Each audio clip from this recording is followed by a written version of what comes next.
الحمد لله وحده والصلاة والسلام على من لا نبي بعده أما بعد فأعوذ بالله من الشيطان الرجيم بسم الله الرحمن الرحيم ألف لام را تلك آيات الكتاب المبين إنا أنزلناه قرآنا عربيا لعلكم تعقلون نحن نقص عليك أحسن القصص بما أوحينا إليك هذا القرآن وإن كنت من قبله لمن الغافلين۔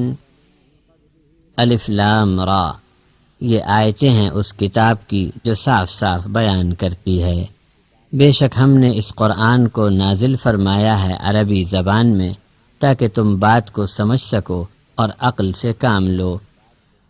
ہم نے آپ پر یہ قرآن نازل فرمایا ہے، اس میں ہم ایک قصہ بیان کرتے ہیں جو بہت ہی عمدہ اور بہتر قصہ ہے، اور اس قرآن کے نازل ہونے سے پہلے آپ کو بھی اس واقعے کی خبر نہ تھی۔ محترم حضرات و خواتین، تفسیری خزانے سے کیسٹ نمبر 6 آپ نے سن لیا، جو حضرات انبیاء کرام علیہم الصلاۃ والسلام کے واقعات و کارناموں پر مشتمل ہے۔ اس کیسٹ میں آپ نے ابو البشر حضرت آدم ثانی حضرت نوح، حضرت ہود، حضرت صالح، حضرت لوط، ابو الانبیاء حضرت ابراہیم علی نبینا وعلیہ الصلاۃ والسلام کے واقعات کا تذکرہ تھا۔ 7واں کیسٹ اس سلسلہ زرعی کی ایک کڑی ہے جو حضرت یوسف علیہ السلام کے واقعے سے جڑی ہوئی ہے۔ حضرت یوسف کا واقعہ بڑا دلچسپ ہے۔ اس واقعے کی ایک خصوصیت یہ بھی ہے کہ اللہ رب العزت نے اس پورے قصے کو صرف ایک ہی جگہ ایک ہی صورت میں بیان فرمایا ہے، پھر کہیں اور کسی صورت میں اس کا ذکر نہیں کیا۔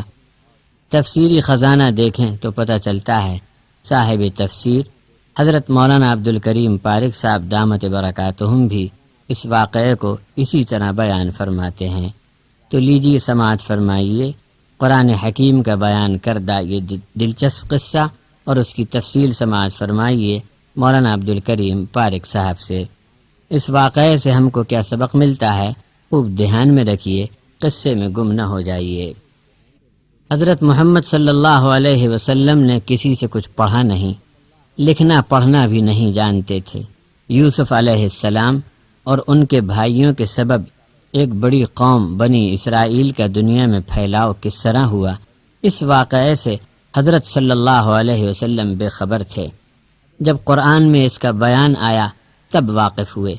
اللہ نے اس قصے کو احسن القصص فرمایا۔ یہ نہایت ہی حیرت انگیز اور دردناک داستان ہے، لیکن نتیجے کے لحاظ سے دنیا و آخرت دونوں جگہ کے لیے کامیابی ہے، اور یہ قصہ قرآن مجید میں صرف اسی صورت میں ایک ساتھ بیان ہوا اور کہیں نہیں۔ مشرک لوگ وحی، کتاب اور نبوت کی حقیقت سے ناواقف رہتے ہیں، اس لیے مکہ کے مشرکوں نے یہودی عالموں سے مدد طلب کی کہ ہم کو کچھ ایسے سوال بتاؤ جو ہم محمد سے پوچھیں جس کا وہ جواب نہ دے سکیں۔ تب یہود نے ایک سوال بتایا کہ ابراہیم علیہ السلام کا وطن تو شام تھا، پھر ان کی اولاد جو حضرت یعقوب علیہ السلام سے چلی اور بنی اسرائیل کے نام سے مشہور ہوئی، مصر میں کیسے آ گئی؟ یہود نے یہ سمجھ کر سوال بتایا کہ محمد صلی اللہ علیہ وسلم نے کہیں سے کچھ پڑھا نہیں ہے، ان سے جواب نہیں بن پڑے گا۔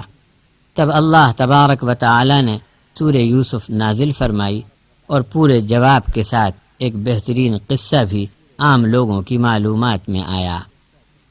حضرت یوسف علیہ السلام عمر میں چھوٹے تھے اور ان کے سگے بھائی بھی چھوٹی عمر کے تھے۔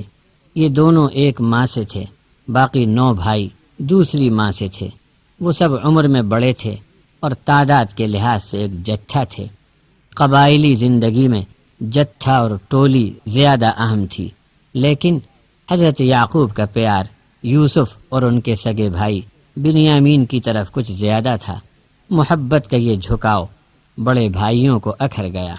بھائیوں نے یوسف علیہ السلام کو قتل کرنے یا جلا وطن کرنے کا فیصلہ کر ہی لیا تھا، اور اس پر عمل کرنے کی ترکیب سوچ رہے تھے تب ان میں سے ایک نے کہا کہ ایسا کر کے بڑا گناہ مول لینے کے بجائے کسی گہرے گمنام کنویں میں ڈال دو۔